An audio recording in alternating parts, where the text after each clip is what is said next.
जय श्री राधे। कार्तिक मास महात्म का 10वां अध्याय। राजा पृथु ने कहा, हे देव ऋषि, आपको नमस्कार है। कृपा कर आप यह कहिए कि जिस समय भगवान शंकर ने अपने माथे का वह तेज क्षीर सागर में डाल दिया तो उस समय क्या हुआ।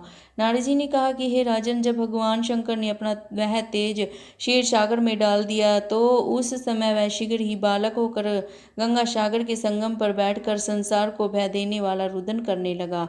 इसके रुदन से समस्त संसार व्याकुल हो उठा। लोकपालों के मन में भी व्याकुलता हुई।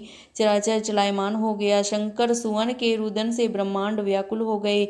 समस्त देवता और ऋषि मुनि व्याकुल होकर लोक पितामह श्री ब्रह्मा जी की शरण में गए। सब ने मिलकर श्री ब्रह्मा जी को प्रणाम किया और स्तुति की कि फिर कहा कि हे पितामह, यह तो बड़ा भयंकर समय उपस्थित हुआ है। हे महायोगिन, इसका नाश कीजिए। सब देवताओं की ऐसी बात सुनकर श्री ब्रह्मा जी सत्यलोक से उतरकर उस बालक को देखने के लिए समुद्र तट पर आए। समुद्र ने ब्रह्मा जी को आता देखकर प्रणाम किया और बालक को उठाकर उनकी गोद में दे दिया। तब विस्मित होकर श्री ब्रह्मा जी ने पूछा, हे सागर, तुम शीघ्र ही कहो कि यह किसका बालक है। समुद्र ने विनम्र शब्दों में कहा, प्रभु, यह तो मैं नहीं जानता, किंतु मुझे इतना अवश्य ज्ञात है कि यह गंगा सागर के संगम पर प्रकट हुआ है। अतएव हे जगत गुरु, आप इस बालक का जात कर्म आदि संस्कार कीजिए, इसका जातक फल बताइए। नारद जी कहते हैं कि इधर तो सागर ब्रह्मा जी के गले में हाथ डालकर बार बार उनका आकर्षण कर रहा था। फिर तो उसने ब्रह्मा जी का गला इस प्रकार जोर से पकड़ा कि उससे पीड़ित हो ब्रह्मा जी के नेत्रों से आंसू टपकने लगे। किसी प्रकार ब्रह्मा जी ने अपने हाथों का जोर लगाकर अपना गला छुड़ाया और सागर से कहा, हे सागर, सुनो, मैं तुम्हारे पुत्र का जातक फल कहता हूँ। मेरे नेत्रों से जो यह जल निकला है, इस कारण इसका नाम जालंधर होगा। यह उत्पन्न होने के साथ ही तरुण हो गया है। इससे यह सब शास्त्रों का परागामी, महापराक्रमी, महावीर, जवान, महायोद्धा और रण दुर्मुद होगा।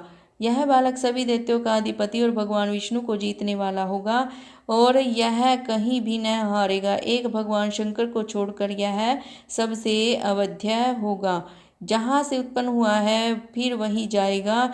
इसकी स्त्री बड़ी पतिव्रता, सौभाग्यशालिनी, सर्वांग सुंदरी और परम मनोहर मिष्ट भाषिणी तथा शीलवान होगी। नारद जी कहते हैं, हे राजन, सागर से ऐसा कहकर ब्रह्मा जी ने शुक्राचार्य को बुलाया, उनके हाथों से बालक का राज्याभिषेक कराया और आप अंतर्ध्यान हो गए।